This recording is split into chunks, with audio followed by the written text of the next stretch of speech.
ఓం సాయిరామ్. సమర్థ సద్గురు సాయినాథ్ మహారాజ్కి జై. సాయి భక్తులందరికీ నమస్కారం అండి. మన బాబా గారి దయ వల్ల మనందరం బాగుండాలి, సంతోషంగా ఉండాలి అని చెప్పి మనస్ఫూర్తిగా కోరుకుంటూ ఈ రోజుటి వీడియో స్టార్ట్ చేస్తున్నాను ఫ్రెండ్స్. ఇక ఈరోజు వీడియోలో మనం చూడబోయేది ఏంటి అంటే, తల్లి నిన్ను మోసం చేసి పారిపోవాలని చూస్తున్నారు బిడ్డ. ఈ చీటీలోని రహస్యాలను, వారి గురించిన వివరాలను ఈ చీటీలో ఉన్నాయి. ఈ చీటీని ఒక్కసారి తెరిచి చూడు. ఈ చీటీ 100% నీ కోసమే తల్లి. నెట్టివేయకమ్మా, అస్సలు తట్టివేయకు.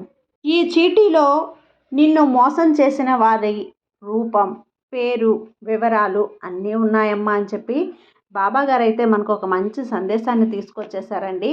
ఆ సందేశం ద్వారా బాబాగారు మనతో ఏం చెప్పబోతున్నారు, ఆ చీటీలో ఉన్న రహస్యాలు ఏంటి అనేది బాబాగారి మాటల్లోనే విందామా. తల్లి నిన్ను మోసం చేసి పారిపోవాలని చూస్తున్నారమ్మా. ఈ చీటీ 100% నీకోసమే ఈ చీటీని తీసుకొచ్చాను. నెట్టివేయకు, అలాగే తట్టివేయకు. నిన్ను మోసం చేస్తున్న వారిని నువ్వు కనిపెట్టలేవు బిడ్డ.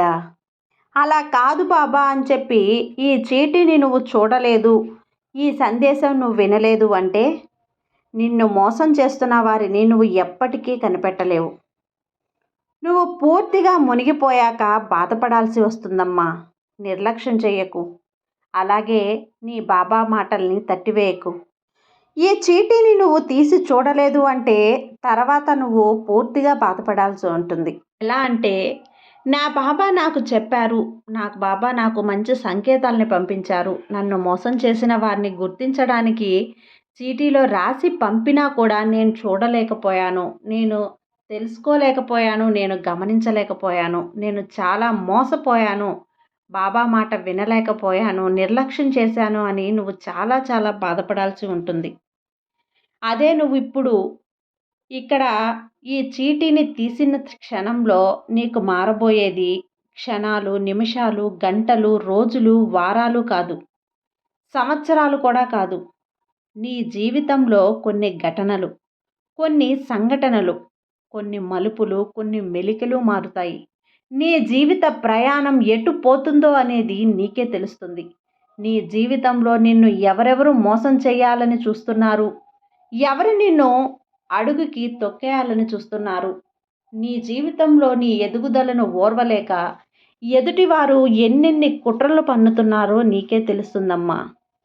ఎందుకు బాబా నాకే ఇలా జరుగుతుంది, నేనెవ్వరిని మోసం చేయటం లేదు కదా, నేనెవ్వరితోనూ తగువులు గొడవలు పెట్టుకోవటం లేదు కదా, అందరితో నేను మంచిగా ఉంటున్నాను, అందరికీ నేను సహాయం చేస్తున్నాను, అందరితో నేను కలిసిమెలిసి వాళ్ళ కుటుంబ సభ్యులలో ఒకరిలా నేను వాళ్ళ సొంత మనిషిలా ఉంటున్నాను, ఎవ్వరికి కష్టం వచ్చిందన్నా నాకు తోచిన సహాయం చేస్తున్నాను, నా దగ్గర ఉన్నదాన్ని వాళ్ళతో పంచుకుంటున్నాను, సంతోషంగా ఆనందంగా ఉంటున్నాను కదా, నాకే ఎందుకు ఇంత మోసం జరుగుతుంది, నన్నెవరు ఇంతలా మోసం చేస్తున్నారు అని నువ్వు అడగొచ్చు తల్లి.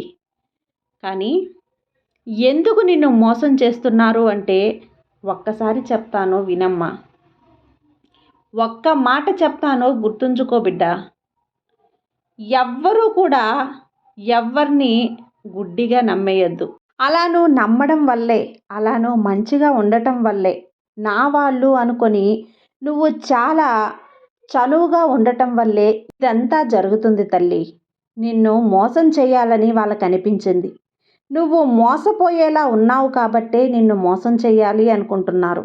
నీ మంచితనమే నీకు మోసగించేలా మారిపోయింది. అది ఎలా అంటే చెప్తాను విను తల్లి. నువ్వు మంచిగా ఉంటున్నావు, నువ్వు నిజాయితీగా ఉంటున్నావు, నీ పని నువ్వు చేసుకుంటూ ఎవ్వరితోనూ గొడవ పడకుండా అందరితో కలిసిమెలిసి సుఖంగా సంతోషంగా అందరూ నా వాళ్ళే అనుకొని జీవిస్తున్నావు. అదే తల్లి, ఆ మంచితనమే నిన్ను ఇంతవరకు తీసుకొచ్చింది. ఎందుకంటే వాళ్ళు ఏదో తప్పులు చేసి ఉంటారు, వాళ్ళ జీవితంలో జరిగిన ఆ తప్పుడు దారిలో నడుస్తూ ఉంటారు. ఆ దారిలో నడుస్తున్న వారిని నువ్వు చూసి గమనించావు, వాళ్ళని మార్చాలని నువ్వు ప్రయత్నిస్తూ ఉన్నావు. వాళ్ళ నిజాలను, వాళ్ళ తప్పుడు ఉద్దేశాలను, వాళ్ళు చేసే ఆ తప్పుడు పనులను బయట పెట్టాలని నువ్వు అనుకోవచ్చు. అది ఎక్కడైతే నువ్వు బయట పెట్టేస్తావో, అది ఎప్పుడైతే నువ్వు ఎవరికైనా చెప్పేస్తావో అనే కంగారు వాళ్ళలో ఉంటుంది. ఆ కంగారు వల్లే నిన్ను కిందికి నెట్టేయాలి అనుకుంటున్నారు. నువ్వు సంతోషంగా ఉన్నావు కదా! అందరితో కలిసిమెలిసి ఉన్నావు కదా! అందరితో మంచిగా సహాయం చేస్తూ ఉన్నావు కదా! ఈ సంతోషంలో ఎప్పుడైనా సరే నోరు జారి వారి గురించి నిజం బయట నువ్వు చెప్పేస్తావేమోమని వాళ్ళకి భయం. ఆ నిజాన్ని నువ్వు ఎప్పుడైతే ఇతరులకు చెప్పేస్తావో అప్పుడే వాళ్ళ పతనానికి నాంది పడినట్టే. ఆ పతనంకి వాళ్ళు అణిచి వెళ్ళిపోవాల్సిందే. ఆ భయమే తల్లి వాళ్ళకి పట్టుకుంది. నీకు మంచితనం అనే ముసుగులో వాళ్ళు నీకు స్నేహితులుగా, బంధువులుగా, నీ బంధంగా నీకు తోడుగా ఉంటున్నారు. నువ్వేమో మంచిగా ఉంటున్నావు. నువ్వు చూపించే స్నేహం స్వచ్ఛమైంది.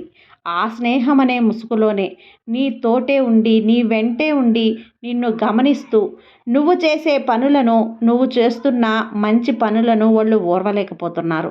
ఆ మంచితనంగా ఉన్నప్పుడు, సంతోషంగా ఉన్నప్పుడు, వాళ్ళ నిజాలను నువ్వు ఎదుటి వారి ముందు బయటపెట్టినప్పుడు వాళ్ళకి అహం అనేది దెబ్బతింటుంది. వాళ్ళు చెడ్డవారిగా ప్రపంచానికి పరిచయం అవుతారు. కాబట్టి అదంతా జరగకూడదు అనే ఉద్దేశంతోనే వాళ్ళు నువ్వు సంతోషంగా ఉన్నావు కదా! నిన్ను మానసికంగా కృంగదీసినప్పుడు నువ్వు బాధలో కూరుకుపోయి ఈ విషయాలన్నీ కూడా మర్చిపోతావనే ఉద్దేశంతోనే నిన్ను మోసం చేయాలి అని చూస్తున్నారు. ఏ విధంగా అయినా సరే ఎక్కడ దొరికితే అక్కడ నిన్ను మోసం చెయ్యాలి, నిన్ను కిందకి తొక్కేయాలి, నిన్ను చెడ్డవారిగా ప్రపంచానికి తెలియచేయటమే వాళ్ళ ఉద్దేశం. ఇదే ఇదే వాళ్ళు చేస్తున్న పన్నాగం. ఈ పన్నాగంతోనే నిన్ను మోసం చేయాలి అనుకుంటున్నారు. నీ వెనకాలే ఉండి నీ స్నేహితులుగా మారి, నీ బంధువులుగా మారి, నీ చుట్టుపక్కల నీతో చనువుగా ఉంటూ, నీతో మంచితనం అనే ముసుగులో ఉండి ఈ మోసం చేయాలి అనుకుంటున్నారు. వారు ఎవరు బాబా? వారి పేరేంటి? వారి రూపం ఏంటి? నాకు చీటీలో ఇస్తానన్నావు కదా అని నువ్వు అడగొచ్చు తల్లి. నువ్వు ఒక్కసారి నీ బాబాని, నీ సాయి తండ్రిని తలుచుకొని ఆ చీటీని తెరచి చూడు. వాళ్ళ ముఖం స్పష్టంగా కనిపిస్తుంది. వాళ్ళ రూపం కనిపిస్తుంది. వాళ్ళ పేరు నీ మనసుకు తెలుస్తుంది తల్లి. నీ బాబాని తలుచుకొని చీటీని తెరిచి చూడు. నీ ఊహల్లో, నీ మనసులో ఆ వ్యక్తి ఎవరో నీకే తెలిసిపోతుంది. నీ స్నేహితులుగానే ఉంటూ ఉన్నారు. నీ వెంటే తిరుగుతూ ఉన్నారు. నీ చనువుగానే ఉన్నారు. నీతో చనువుగా నువ్వు పనిచేసే దగ్గర కానీ, నీ ఇంట్లో కానీ, నీ చుట్టుపక్కల నీ నైబర్స్ కానీ ఎవరైనా కావచ్చు. వాళ్ళు నీ పతనానికి నాంది పలుకుతున్నారు. నిన్ను చిన్నగా గుంత తవ్వి తొక్కేయాలని చూస్తున్నారు బిడ్డ. జాగ్రత్తగా ఉండు. వారెవరనేది ఈపాటికే నీ మనసుకు తెలిసి ఉంటుంది. వాళ్ళు ఎవరైనా సరే నువ్వు వాళ్ళని కొట్టాల్సిన పని లేదు, తిట్టాల్సిన పని లేదు. వాళ్ళు వేసే ఆ పన్నాగంలో, ఆ ఉచ్చులో నువ్వు పడకుండా చూసుకో. నువ్వు జాగ్రత్త పడు. దాని నుంచి తప్పించుకొని పక్కకు అడిగేసి నీ దారిలో నువ్వు వెళ్ళు. నీ మంచితనం అనే దారిలో నువ్వు ఎప్పుడూ నడుస్తూ ఉండమ్మా. నీ మంచితనమే నిన్ను కాపాడుతుంది. నమ్మకంగా ఉండు. ఎప్పుడు కూడా ఇతరులని నమ్మాలి, కానీ ఆ నమ్మకం స్పష్టంగా ఉందా, స్వచ్ఛంగా ఉందా లేదా అని తెలుసుకొని మాత్రమే నమ్ము. నువ్వు పయనించే ఆ ప్రయాణంలో నీ బాబాని ఎప్పుడూ నీకు తోడుగా ఉంటాను. నువ్వు నడిచే ఆ దారిలో ముళ్ళల్లాంటి అడ్డంకులు ఎన్ని ఉన్నా సరే వేరి పారేస్తానమ్మా. ఇలాంటి వాళ్ళు ఎంతమంది నిన్ను మోసం చేయాలని చూసినా సరే వాళ్ళని తీసి పక్కన పడేస్తాను. నీ సాయి తండ్రిని, నీకు నేను తోడుగా ఉన్నాను కదా! ఎప్పుడూ కూడా నీకు వెంటే తోడుగా ఉంటాను. నీ సాయి తండ్రి నీకు తోడుండగా నీకు భయం ఎందుకు చెప్పు?